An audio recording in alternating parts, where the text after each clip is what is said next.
I came home after a 26-hour nursing shift and found a second fridge in the kitchen. My son's wife said, "That's mine. From now on, buy your own food." She labeled everything I bought with her name, forgetting they were living rent-free. I prepared a surprise that made them wake up crying. I'm glad to have you here. Follow my story until the end and comment the city you're watching from, so I can see how far my story has reached. My legs felt like concrete as I fumbled with my keys at the front door. 26 hours. That's how long I'd been on my feet at the hospital, dealing with back-to-back emergency surgeries and a staffing shortage that left our unit completely overwhelmed. At 66, these marathon shifts shouldn't still be part of my routine, but nursing is all I've ever known, and the bills don't stop coming just because my bones ache more than they used to. The house was unusually quiet when I stepped inside. Usually, I could hear the television blaring from the living room or Thalia's voice echoing through the halls as she talked on her phone. My son Desmond had moved back in with his wife 6 months ago after he lost his job at the marketing firm. "Just temporary, Mom," he'd said, that apologetic smile I remembered from his childhood spreading across his face. "Just until we get back on our feet." I set my purse down on the small table by the entrance and kicked off my white nursing shoes, feeling immediate relief as my swollen feet touched the cool hardwood floor. The familiar scent of my lavender air freshener mixed with something else, something that didn't belong. A sharp, chemical smell I couldn't quite place. Walking toward the kitchen to grab a glass of water before collapsing into bed, I stopped dead in my tracks. There, pressed against the far wall where my small breakfast table used to be, sat a massive stainless steel refrigerator. Not just any refrigerator, a double-door monster that looked like it belonged in a restaurant kitchen. I blinked hard, wondering if exhaustion was making me hallucinate. But no, it was real. Chrome handles gleamed under the kitchen lights, and I could hear the low hum of its motor. My original refrigerator, the modest white one I'd bought 3 years ago, had been pushed into the corner like an afterthought. What on earth? I whispered to myself, approaching the new appliance like it might bite me. "Oh good, you're home." Thalia's voice came from behind me, cool and matter-of-fact. I turned to see her standing in the doorway, perfectly put together despite it being nearly midnight. Her blonde hair was pulled back in a sleek ponytail, and she wore one of those expensive athleisure outfits that cost more than I made in a week. "Thalia, what is this?" I gestured toward the refrigerator, confusion making my voice shake slightly. She walked past me and opened the massive doors with a flourish. The interior was completely stocked: organic vegetables, premium meats, imported cheeses, bottles of wine that probably cost more than my monthly grocery budget. Everything was organized with military precision. "This is mine," she said simply, running her manicured finger along one of the shelves. "From now on, you'll need to buy your own food." The words hit me like a physical slap. I gripped the edge of my old refrigerator for support, staring at her in disbelief. "I'm sorry, what did you say?" Thalia turned to face me, and for the first time, I saw something in her eyes I'd never noticed before. Something cold, calculating. "I said this is my refrigerator, Estelle. For my food. You'll need to make other arrangements for your groceries." She opened my old refrigerator and began pulling out items. The milk I'd bought 2 days ago. The leftover casserole I'd been looking forward to for dinner tomorrow. Even the bottle of orange juice I kept for my morning routine. Each item disappeared into her hands as she examined the labels. "Actually," she continued, her tone becoming even more businesslike, "most of this will need to go. I've already marked everything with my name." She held up a roll of small white stickers, the kind you might use for a yard sale. "See? This way there won't be any confusion about what belongs to whom." I watched in stunned silence as she methodically placed stickers on items I had purchased with my own money, in my own house, for my own consumption. The yogurt I ate every morning for breakfast, the sandwich meat I packed for lunch, even the butter I used for cooking. "Thalia, this is my house," I said, my voice barely above a whisper. "This is my food." She paused in her labeling and looked at me with what could only be described as pity. "Oh, Estelle, I know this might be hard to understand, but Desmond and I have been talking, and we think it's time for some new arrangements around here. More organized arrangements. The way she said my name, like I was a child who needed things explained in simple terms, sent a chill down my spine. This was the same woman who had smiled sweetly at me for months, who had thanked me repeatedly for letting them stay in my home, who had hugged me just last week and called me the best mother-in-law ever. "Where's Desmond?" I asked, looking around the kitchen as if my son might materialize to explain this bizarre situation. "He's sleeping. He has that early meeting tomorrow with the potential employer I found for him." She finished with the yogurt container and moved on to my package of English muffins. "He really needs his rest, so I'd appreciate it if you could keep the noise down. Keep the noise down, in my own house, after working a 26-hour shift to help keep the roof over all our heads." I stood there, swaying slightly from exhaustion and shock, watching this woman, this stranger who had somehow replaced the grateful daughter-in-law I thought I knew, systematically claim ownership of my groceries. Each small white sticker felt like a tiny act of war. "I don't understand," I finally managed to say. "What's happening here?" Thalia closed the refrigerator door and turned to face me fully. In the harsh fluorescent light of the kitchen, her features looked sharper than I remembered, more angular. "What's happening is that we're all adults here, and adults have boundaries. This is mine." She patted the big refrigerator. "And that's yours." She nodded toward my old refrigerator, now pushed into the corner like a punishment. "But I paid for everything in there," I protested weakly. "And now I'm taking responsibility for the household food budget," she replied smoothly. "It's actually better this way, don't you think? Less confusion, less mixing of resources. Less mixing of resources. As if my 40 years of steady paychecks and careful budgeting were somehow contaminating her superior lifestyle. I opened my mouth to argue, to demand an explanation, to ask where my son was in all of this, but nothing came out. The fluorescent light buzzed overhead, and the new refrigerator hummed its expensive hum, and I realized that something fundamental had shifted in my house while I was away saving lives at the hospital. Thalia smiled then, the same bright smile I'd grown used to over the past months. "You look exhausted, Estelle. You should get some sleep. Tomorrow we can talk more about the new arrangements." She walked past me toward the hallway, pausing only to add, "Oh, and I moved some of your things from the pantry to make room for my supplies. They're in that box by the back door. You might want to find a place for them in your bedroom or something." I was left alone in my kitchen, staring at two refrigerators, one full of food I couldn't touch, one nearly empty and shoved in the corner like an unwanted relative. The box by the back door contained my coffee, my oatmeal, my modest collection of spices, all the small things that had made this kitchen feel like home. Standing there in the harsh light, surrounded by the evidence of my own displacement, I felt something crack deep inside my chest. Not break. Not yet. But crack, like ice under too much pressure. Something was very, very wrong in my house, and I had the terrible feeling that the second refrigerator was just the beginning. I barely slept that night. Every time I closed my eyes, I saw those white stickers, my yogurt, my butter, my sandwich meat, all marked with Thalia's name like tiny flags claiming conquered territory. By 5:30 in the morning, I gave up on sleep entirely and shuffled to the kitchen to make my usual cup of coffee. That's when I discovered the next change. My coffee maker was gone. Not broken, not packed away. Gone. In its place sat a gleaming espresso machine that looked like it belonged in an Italian cafe. A small placard leaned against it, written in Thalia's neat handwriting. "Please ask before using. Settings are very delicate." I stared at the note, reading it 3 times before the meaning sank in. I needed permission to make coffee in my own kitchen. "Looking for something?" Thalia's voice made me jump.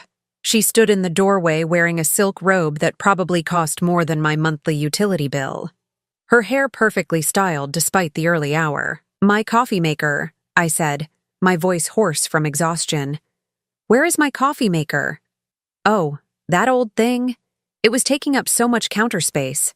I packed it away." She moved past me to her espresso machine, running her fingers along its chrome surface like she was petting a beloved cat. "This is so much better, don't you think? It makes real coffee." real coffee. As opposed to the fake coffee I'd apparently been drinking for the past 3 years. I don't know how to use that, I said quietly. Thalia began pressing buttons with practiced ease. The machine hissed and gurgled, filling the kitchen with the rich aroma of expensive coffee beans. It's quite simple once you learn, though the settings really are delicate. One wrong move and you could damage the grinding mechanism. That would be a disaster. This machine cost over $2,000. $2,000 for a coffee maker. I thought of my weekly grocery budget, usually around $100, stretched carefully to cover all my basic needs. Her machine cost 20 weeks of my food money. Where did you put my coffee maker?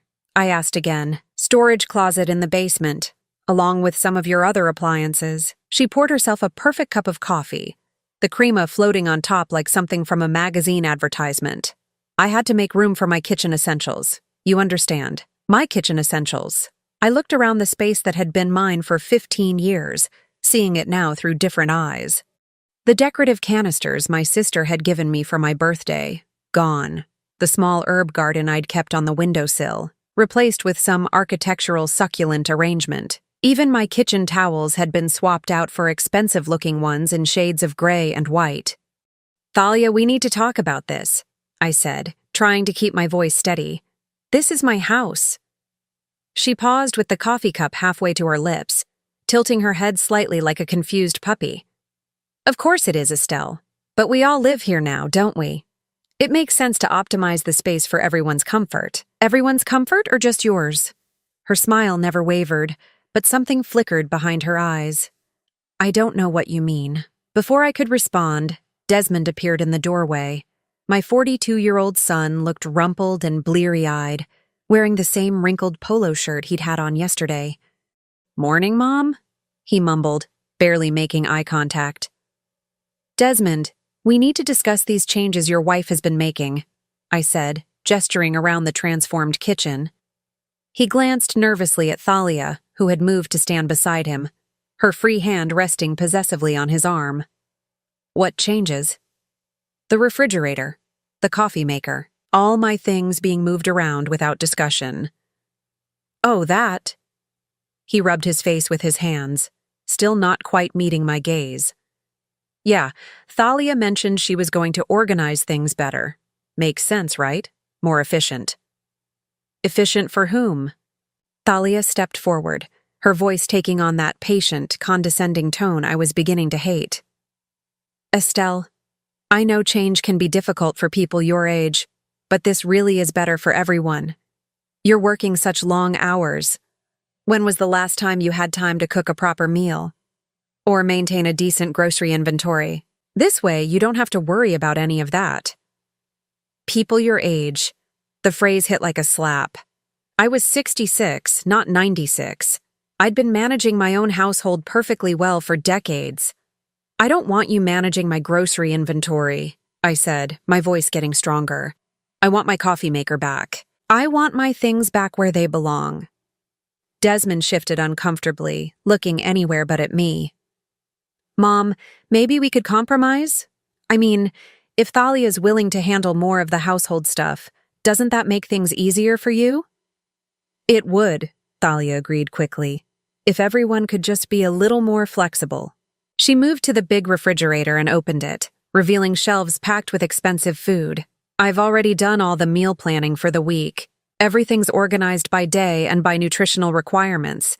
It's actually quite sophisticated. I stared at the color-coded containers, the precisely arranged produce, the rows of bottled water that probably cost more than my monthly phone bill. It was impressive, I had to admit. It was also completely foreign, a kitchen system designed by and for someone who had never worried about the price of groceries. What am I supposed to eat? I asked quietly. Well, you'll need to shop for yourself, obviously, Thalia said. There's still some room in your refrigerator for personal items. Not much, but if you're careful about portions and stick to basics, it should be adequate. Basics. Portions. Like I was a tenant renting space in my own kitchen. I can't afford to buy all my own groceries and pay all the household bills, I said, the admission scraping against my throat. An uncomfortable silence filled the kitchen. Desmond studied his feet, Thalia arranged her already perfect hair. Finally, Thalia spoke, her voice dripping with false sympathy. "Oh, Estelle, I didn't realize money was such a concern. Maybe it's time to think about adjusting your situation?" "What kind of adjusting?" "Well, you're working such demanding hours at your age. It can't be healthy. Maybe it's time to consider retirement, or at least cutting back to part-time." My heart started pounding. Retirement meant living on Social Security, maybe $1,200 a month if I was lucky. Part-time meant even less. There was no way I could maintain this house, pay utilities, buy food, and cover my medications on that kind of income. "I can't retire," I said. "I need to work." "But if you didn't have to worry about maintaining such a large house," Thalia continued smoothly, "you might find you need less money than you think. There are lovely senior communities where everything's taken care of for you. No cooking, no cleaning, no worries about household management. Senior communities." She was talking about moving me out of my own house. I looked at Desmond, waiting for him to speak up, to defend me, to tell his wife that this was his childhood home and his mother wasn't going anywhere. Instead, he cleared his throat and said, "Maybe we should all think about what's best for everyone involved." What's best for everyone involved. Not what was best for me, what was best for everyone. Standing there in my transformed kitchen, surrounded by appliances I wasn't allowed to use and food I wasn't allowed to eat, I felt something fundamental shift inside me. The crack that had started the night before widened into something deeper, something that might eventually become dangerous. "I need to get ready for work," I said, my voice barely above a whisper. "Oh, you're working again today?" Thalia asked, sounding genuinely surprised. "After yesterday's marathon shift? That seems unwise." "Bills don't pay themselves," I said, heading for the hallway. "Actually," Thalia called after me, "I meant to mention, I'd appreciate it if you could use the back entrance when you come home from work. Your uniform shoes are quite loud on the hardwood, and the sound carries to our bedroom. We really need our sleep." I stopped walking but didn't turn around. "Use the back entrance, like a servant, like hired help." "Of course," I said quietly. "I wouldn't want to disturb you." As I climbed the stairs to my bedroom, the only space in the house that still felt like mine, I could hear them talking in low voices in the kitchen, planning more changes, no doubt, more optimizations, more ways to make my own home more comfortable for everyone except me. I closed my bedroom door and leaned against it, my hands shaking as I tried to process what was happening. 6 months ago, my son had asked for temporary help. Now his wife was systematically erasing me from my own life, and he was letting her do it. But as I got dressed for another long shift at the hospital, one thought kept circling through my mind. Thalia had made a crucial mistake in all her reorganizing and optimizing and territory claiming. She had forgotten that this house was still in my name, and my name alone. The 3rd week of living under Thalia's new regime had worn me down to nothing. Every morning brought fresh humiliations. My toothbrush moved from the bathroom counter to a drawer, my favorite chair in the living room repositioned to face the wall, even my mail opened and sorted by someone else's standards. But it was the casual cruelty that hurt most. The way Thalia would ask loudly if I'd remembered to wipe my feet before entering her clean kitchen. The way she'd sigh dramatically whenever I used the wrong entrance or forgot one of her ever-expanding house rules. That Tuesday evening, I came home from another grueling shift to find a note taped to the front door. "Estelle, please use side entrance. Having guests for dinner. Thank you for understanding. Tea. Guests. In my dining room, using my china, sitting at my grandmother's table." I walked around to the side of the house, my nurse's bag heavy on my shoulder, and let myself in through the laundry room like some kind of unwanted relative. The sounds of laughter and conversation drifted from the dining room as I climbed the back stairs to my bedroom. Through the banister, I caught glimpses of well-dressed people holding wine glasses, their voices animated and happy. Thalia's friends, no doubt. People who would never know that the woman hosting this elegant dinner party was living rent-free in someone else's home. I closed my bedroom door and sank onto my bed, every muscle in my body screaming from the 12-hour shift. The orthopedic unit had been brutal today. 3 hip replacements, 2 knee surgeries, and an elderly woman who kept crying for her deceased husband. I'd held her hand during the worst of it, whispering reassurances I wasn't sure I believed myself anymore. The laughter from downstairs grew louder.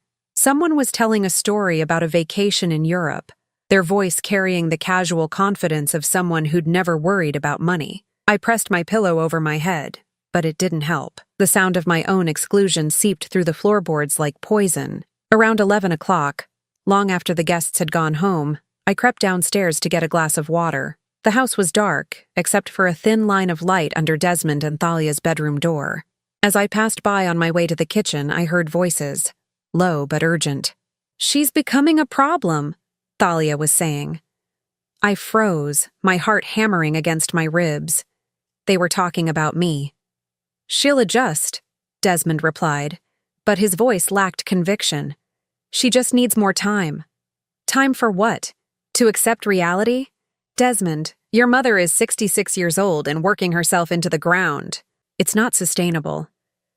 The job market is tough right now. Once I find something steady..." "That's not what I'm talking about." There was a pause, and when Thalia spoke again, her voice was clearer, more focused. "I'm talking about the bigger picture. This house is worth what? 400,000? Maybe more in today's market? 400,000. My breath caught in my throat.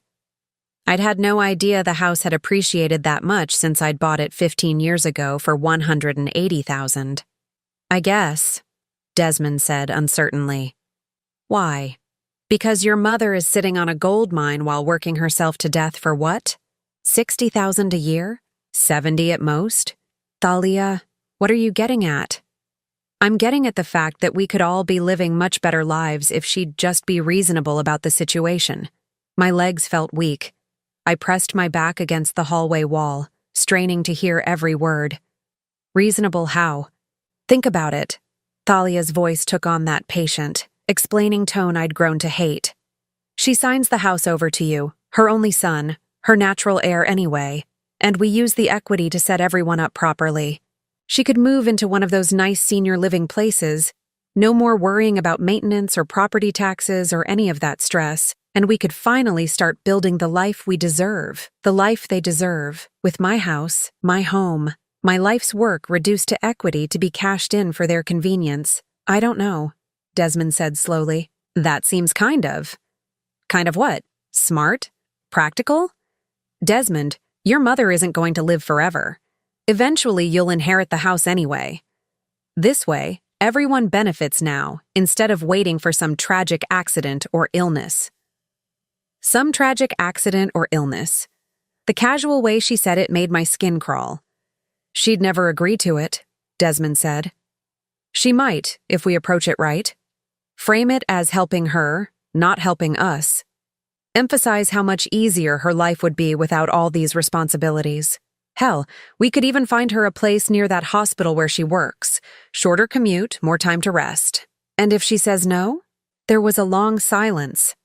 When Thalia finally spoke, her voice was so quiet I had to lean closer to the door to hear her. "Then we make her life here uncomfortable enough that moving out starts to look appealing." My blood turned to ice. Make her life uncomfortable enough.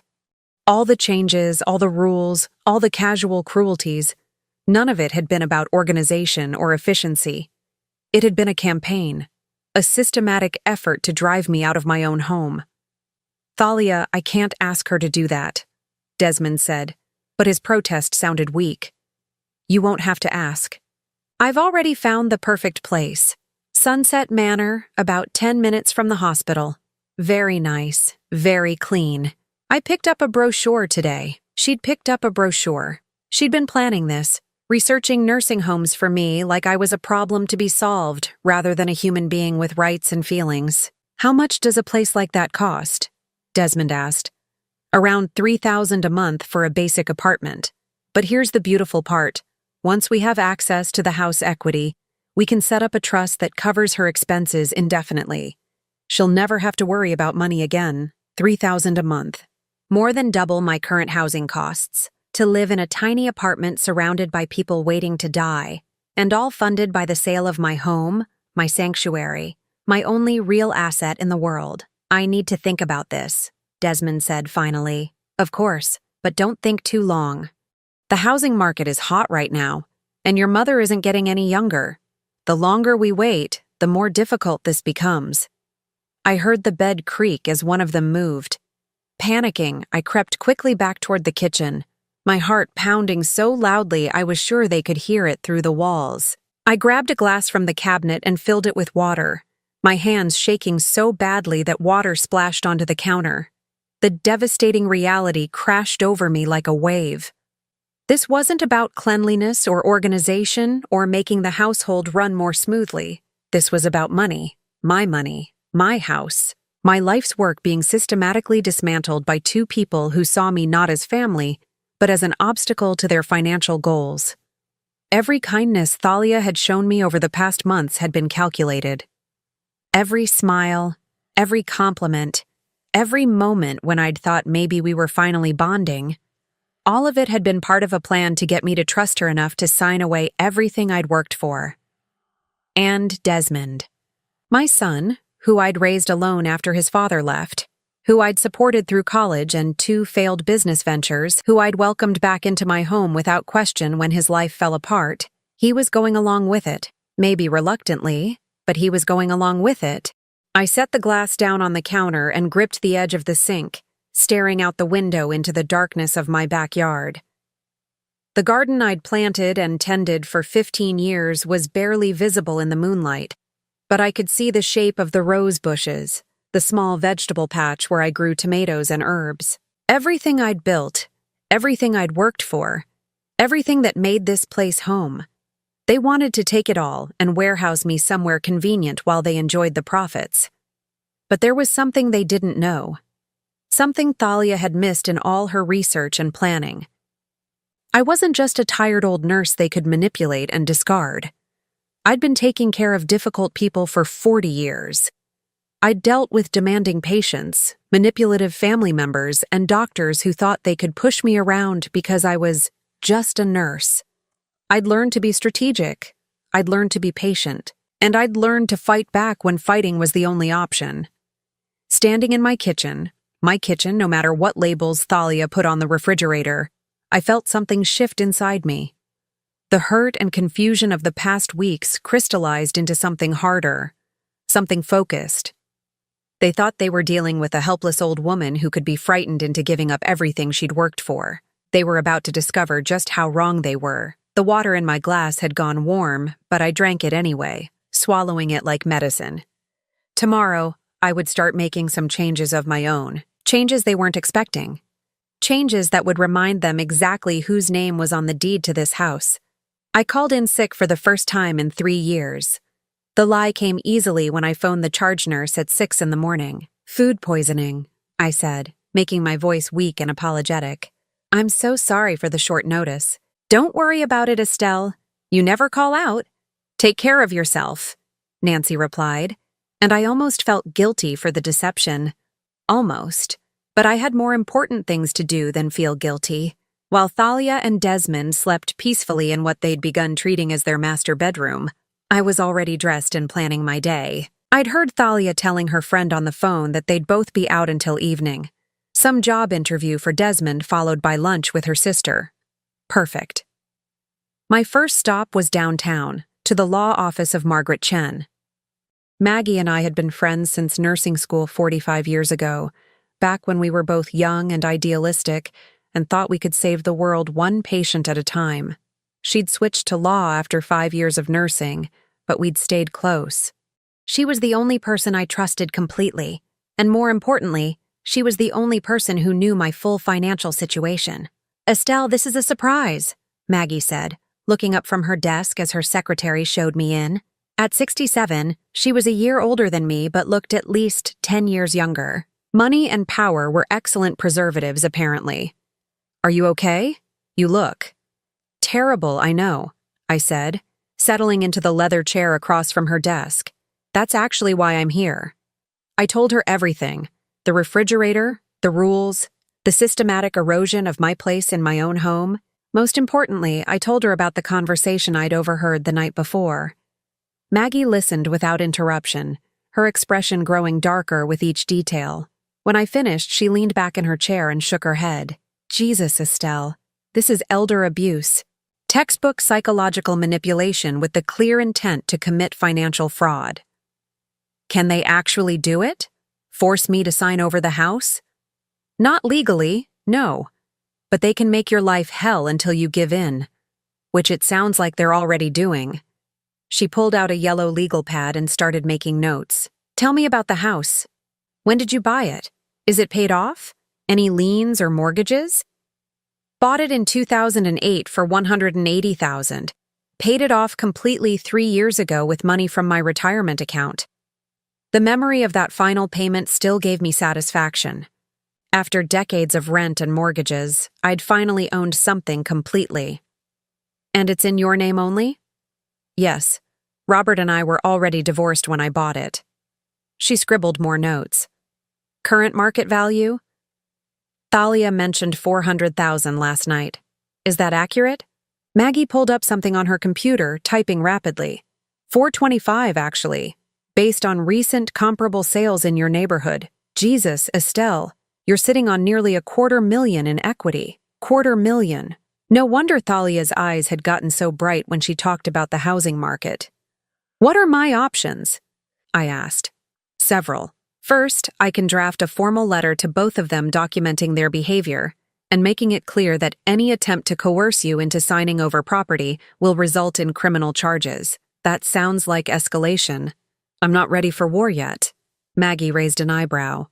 What are you ready for? I thought about it for a moment, remembering the casual cruelty in Thalia's voice as she'd planned my exile to a nursing home. Information. I want to know exactly what I'm dealing with. I can work with that. She made another note. I'll run a complete background check on Thalia. Credit history, employment records, any legal issues.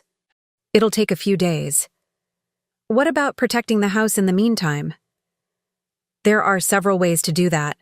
We could set up a trust, add additional security measures to prevent fraudulent transfers.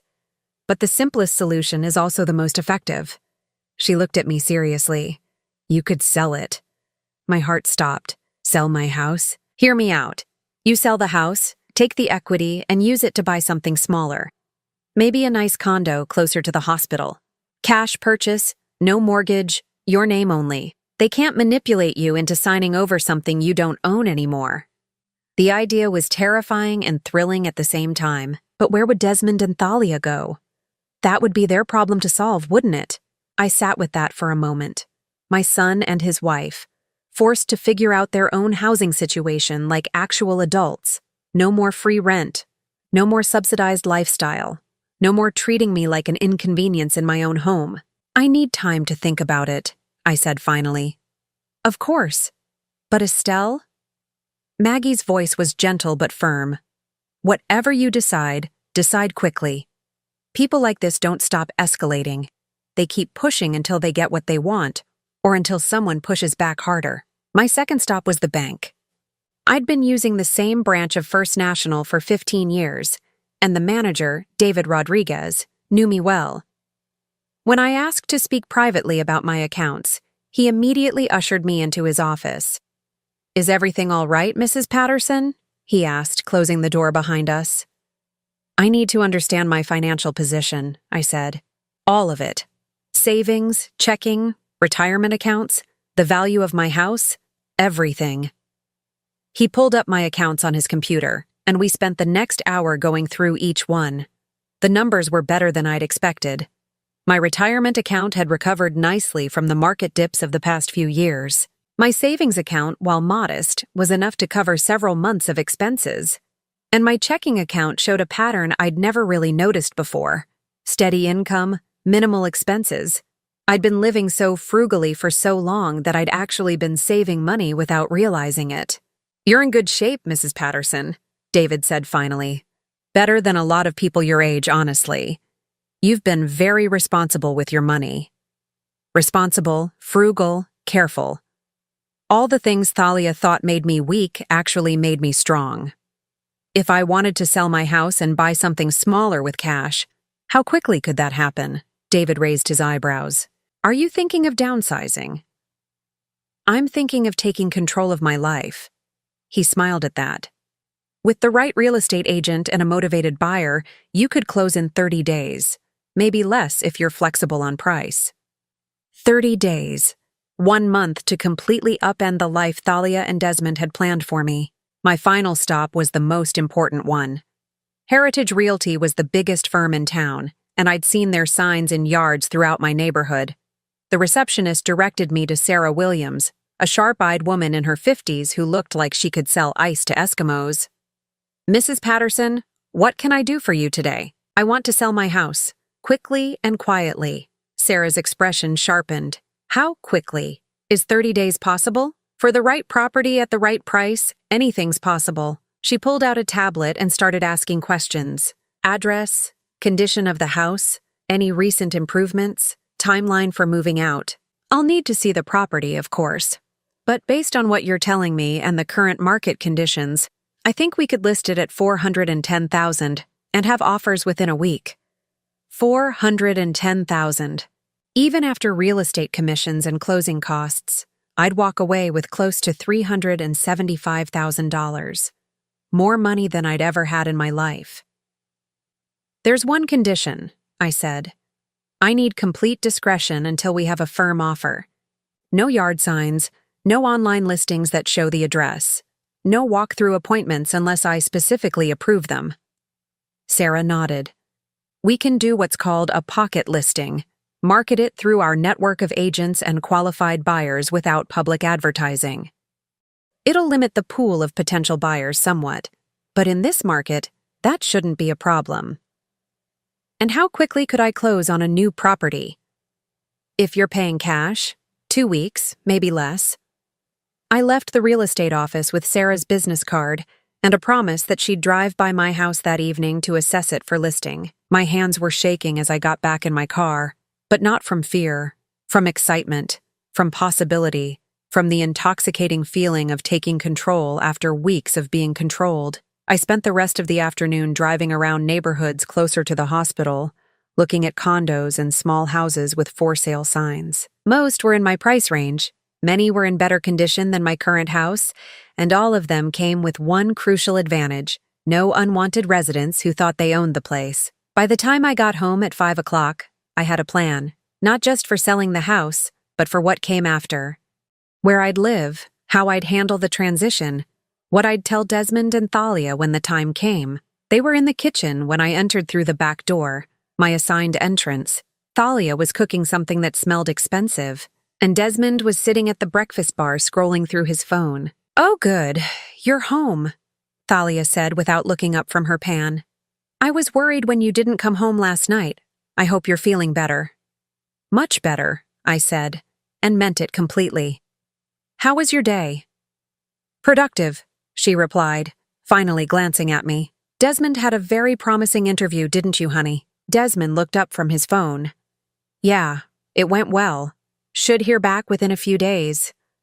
"That's wonderful," I said, setting my purse down on the counter. "It'll be nice for you to get back to work." Something in my tone must have caught Thalia's attention because she paused in her cooking and really looked at me for the first time. "You seem different tonight." "Do I?" I smiled at her, the same bright smile she'd been giving me for months. "I suppose I feel different, refreshed, like I've been reminded of some important things." "What kind of things?" "Oh, just life lessons. The importance of taking control of your own situation, not letting other people make decisions for you." I opened my small refrigerator and pulled out a bottle of water, noting how pathetically empty it looked compared to Thalia's well-stocked monument to excess. "You know how it is." Thalia's eyes narrowed slightly, but her smile remained fixed in place. "Of course." I headed toward the stairs, then paused and turned back. "Oh, Thalia? I appreciate all the organizational changes you've made around here. Very educational." "Educational?" It's been quite enlightening, seeing how easily someone can just take over when the people around them aren't paying attention." I smiled again. Good thing I'm a quick learner. I climbed the stairs to my room, leaving them in the kitchen with whatever expression they were wearing. I didn't need to see their faces to know I'd gotten my point across. Change was coming to this house, but it wouldn't be the change they were expecting. 3 weeks later, I had everything in place. Sarah had been right about the market. We'd received 4 offers within 10 days, all above asking price. I'd accepted an offer of $425,000 from a young couple who could close in 3 weeks. My new condo, a beautiful 2-bedroom unit just 8 minutes from the hospital, was already purchased and ready for occupancy. More importantly, Maggie's background check on Thalia had revealed some fascinating information. 3 previous relationships with older men, all of which had ended with significant financial benefit to her, a pattern of moving in quickly, establishing control, and then manipulating circumstances to her advantage. She wasn't just opportunistic, she was practiced, but none of that would matter if I couldn't get them to reveal their true intentions, which is where my 40 years of dealing with difficult people finally paid off. The trap I set was beautifully simple. It started with a phone call to Desmond on a Thursday morning, while both he and Thalia were out job hunting. I made my voice shaky, older than my years. "Honey, I need to talk to you about something important," I said when he answered. "Could you and Thalia come home? I'm scared." "Scared of what, Mom? Are you okay?" "It's my heart. I've been having episodes at work. The doctor wants to run more tests, but..." I let my voice trail off meaningfully. "But what?" "But I'm worried about what happens if something serious is wrong. I've been thinking about my responsibilities, about this house, about making sure you're taken care of." There was a pause. I could practically hear the wheels turning in his head. "We'll be right there," he said. They arrived within an hour, both wearing matching expressions of concern that might have been genuine if I didn't know better. I'd spent the time preparing for the performance of my life, messing up my hair slightly, making my makeup just a little smeared around the eyes. "Mom, what's going on?" Desmond asked as they settled onto the couch in my living room, the same couch where Thalia had first started rearranging my life. "I've been having chest pains," I said, pressing my hand to my heart for emphasis. "Sharp ones that come out of nowhere. The cardiologist wants me to have a stress test next week and possibly a cardiac catheterization." Thalia leaned forward, her eyes bright with what I recognize now as calculated concern. "Oh, Estelle, that sounds serious." "It could be. And it's made me realize that I need to get my affairs in order." I reached into my purse and pulled out a folder I'd prepared. "I've been thinking about what you said, Thalia, about senior communities, about how hard it is for me to maintain this big house." Her breath caught almost imperceptibly. "Have you? I think you were right. I'm getting older, and working these long shifts is taking a toll. Maybe it is time for a change." Desmond shifted uncomfortably. "Mom, you don't have to make any big decisions right now. Let's see what the doctors say first." But Thalia wasn't going to let this opportunity slip away. "Actually, Desmond, your mother's being very wise, planning ahead, making sure she's taken care of properly. That's exactly what someone in her position should be doing." I nodded gratefully. "That's what I thought, and I've been looking into some of those places you mentioned. Sunset Manor seems very nice." "It's lovely," Thalia said quickly. "I actually have more information about it if you'd like to see." Of course she did. Probably a complete financial breakdown of how they'd spend my house money. "I'd appreciate that. But there's something I need to discuss with both of you first." I opened my folder and pulled out a document I'd had Maggie prepare, an official-looking form that was actually meaningless but would serve my purposes perfectly. "What is it?" Desmond asked. "It's a preliminary estate planning document. If I'm going to move into senior living, I need to make sure this house is properly transferred, for tax purposes and estate planning." Thalia's eyes locked onto the paper like a hawk spotting prey. The lawyer explained that I could transfer ownership now while I'm alive and avoid probate issues later. It would be much cleaner than waiting until... I let the implication hang in the air. "Mom, you don't need to think about that stuff," Desmond said, but his voice lacked conviction. "Actually," Thalia interrupted, "that's very smart planning. A lot of people don't realize how complicated estate issues can become. This way, everything's clear and legal." She was practically salivating. I had to suppress a smile. The thing is, I continued, I'd need someone I trust to take over the property. Someone who could handle the responsibilities, maybe even help with some of the transition costs. Of course, Thalia said immediately. We'd be honored to help however we can. You would? I made my voice tremulous with gratitude. Even though it would mean taking on the property taxes and insurance and maintenance, that's such a financial responsibility. We can handle it, Thalia said firmly, shooting Desmond a warning look when he started to speak. And you wouldn't mind if I stayed in the house for a little while longer? Just until I find the right senior community and get settled? Naturally, Thalia said. You'd be welcome to stay as long as you need. Welcome to stay. In my own house. The audacity was breathtaking. There's just one thing, I said, pretending to study the document. The lawyer mentioned something about a preliminary transfer process, something to make sure everything's legal and binding before we finalize the arrangements. Both of them leaned forward. What kind of process? Thalia asked. Well, I'd need to sign a letter of intent, stating my plans to transfer the property. And you'd both need to sign acknowledgement forms, confirming your willingness to accept the responsibility. I pulled out 2 more papers Maggie had prepared, these ones very real and very legally binding. What exactly would we be acknowledging? Desmond asked, some instinct for self-preservation finally kicking in. Just that you understand the full scope of what you're agreeing to take on. The property taxes, about $4,000 a year. The insurance, another $1,800 annually. Maintenance and repairs, which average about $3,000 a year for a house this age. Utilities when I'm not here to cover them. I watched Thalia's face as the numbers sank in.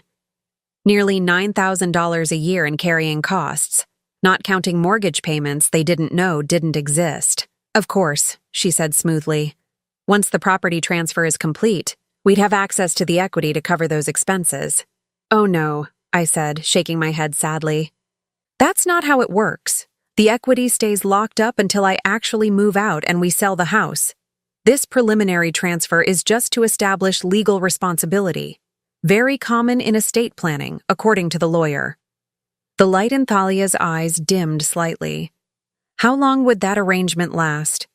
Well, that depends on how long it takes me to find the right place and arrange my affairs. Could be 6 months, could be a year. Maybe longer if my health situation becomes complicated. A year of carrying costs with no access to equity. I could see her calculating, trying to figure out if the eventual payoff was worth the upfront investment. I understand this is a lot to ask, I continued. Maybe I should look into other options. Perhaps one of my colleagues from the hospital would be interested in a rent-to-own arrangement. No, Thalia said quickly. We want to help, don't we, Desmond? My son looked like he'd rather be anywhere else in the world, but he nodded.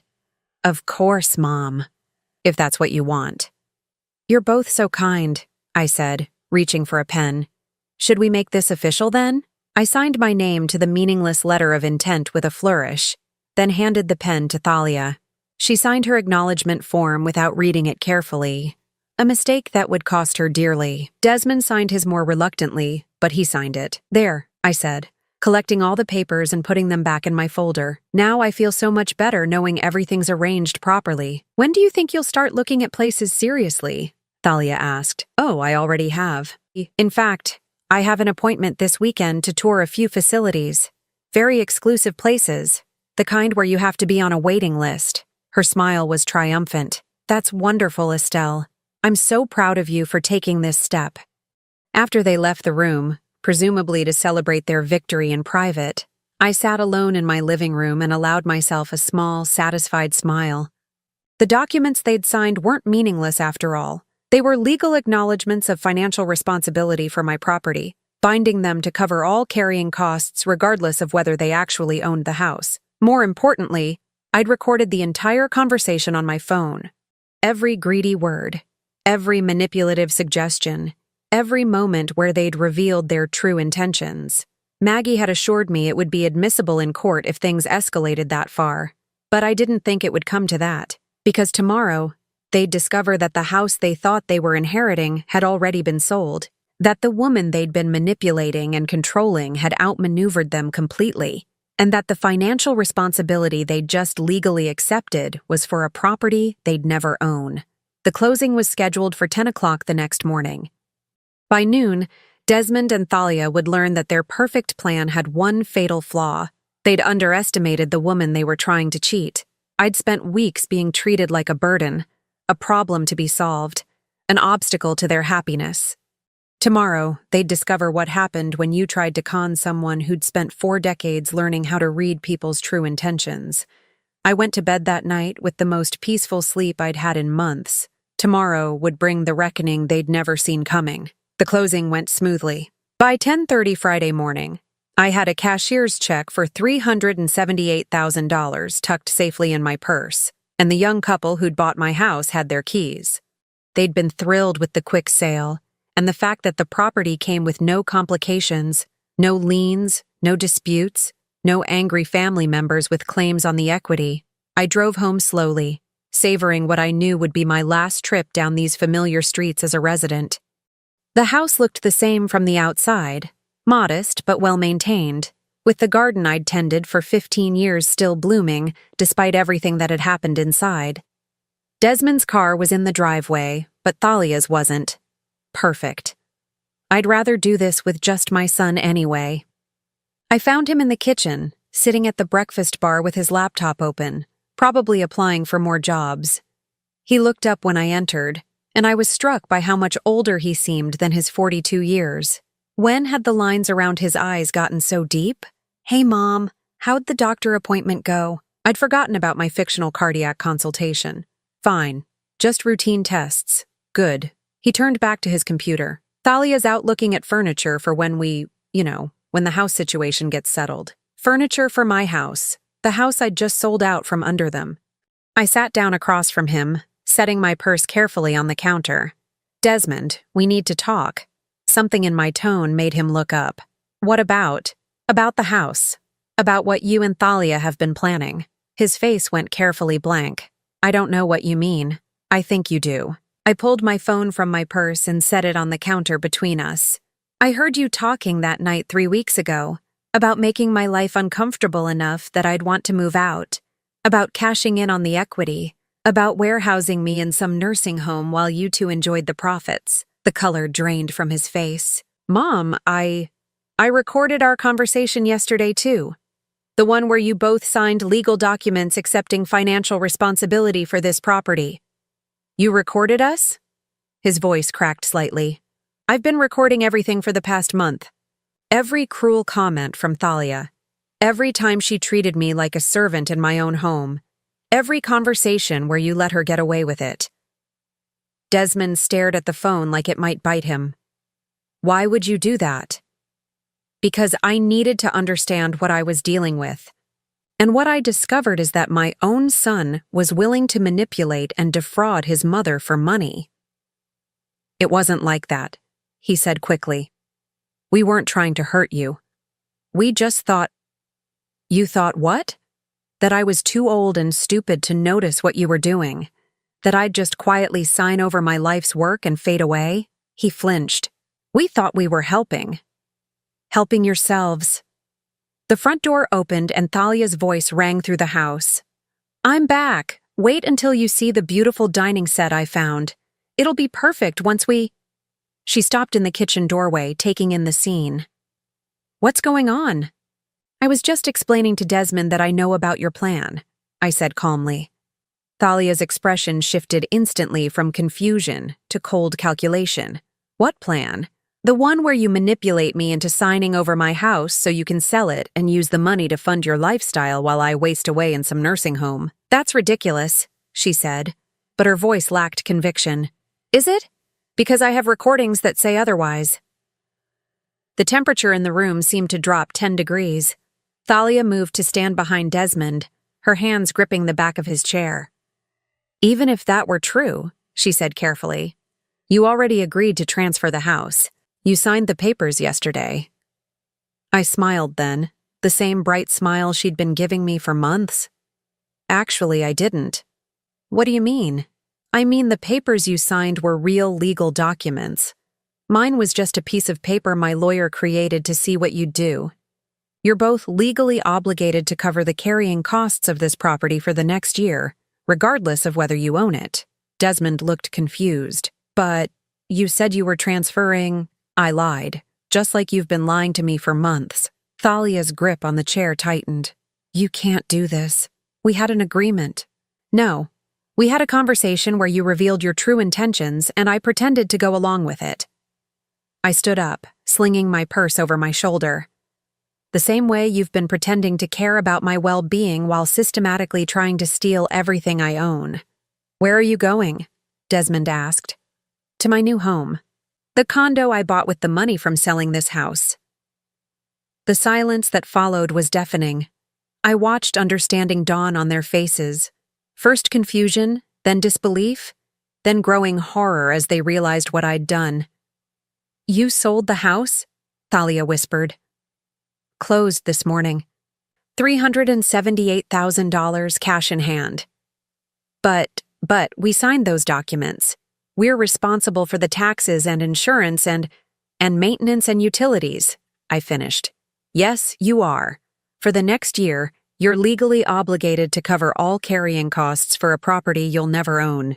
I hope you saved some money because it's going to cost you about $9,000 over the next 12 months. Desmond looked like he might be sick. Mom, you can't do this to us. I can't do what? Treat you the way you've been treating me? Use you for my own financial gain? Make you feel unwelcome in your own home? This was our home too, Thalia said, her voice rising. No, it was my home. You were guests who systematically tried to steal from me, manipulate me, and drive me out of my own life. I headed toward the hallway, then turned back for one final look at them. Desmond sat slumped in his chair, his head in his hands. Thalia stood rigid behind him, her face twisted with fury and disbelief. The new owners take possession on Monday, I said. You have the weekend to find somewhere else to live. Where are we supposed to go? Desmond asked without looking up. That's not my problem anymore. You're adults. Figure it out. I walked to the front door, then paused with my hand on the knob. Through the kitchen doorway, I could see them both, my son and the woman who'd tried to destroy me, facing the consequences of their own greed and cruelty. A part of me felt sorry for Desmond. He'd always been weak, always taken the path of least resistance. Thalia had seen that weakness and exploited it, turning him against his own mother for the promise of easy money. But sympathy was a luxury I couldn't afford anymore. They'd made their choices. Now they could live with them. I opened the door and stepped out into the bright morning sun. My new condo was waiting. 2 bedrooms, a modern kitchen, a balcony overlooking the city where I'd worked and lived and built my life. No unwanted residents, no one to answer to, no one who could take away what I'd earned. As I drove away from the house for the last time, I caught a glimpse of them in my rearview mirror, standing in the doorway watching me go. They looked smaller somehow, diminished. My phone buzzed with a text from Maggie. How did it go? I pulled over and typed back, perfect. They never saw it coming. And how do you feel? I sat in my car, thinking about that question. How did I feel? Not guilty. They'd brought this on themselves. Not sad. I'd grieved the loss of my son months ago when I realized what kind of man he'd become. Not angry. Anger was exhausting, and I was finally free of it. What I felt was something I hadn't experienced in a very long time. Peace. I typed back, free. The condo was everything the pictures had promised, and more. Bright, clean, modern, without being sterile. The kitchen had granite counters and stainless steel appliances that belonged to me and only me. The master bedroom had a walk-in closet and an ensuite bathroom with a soaking tub. The second bedroom would make a perfect home office. But the best part was the silence.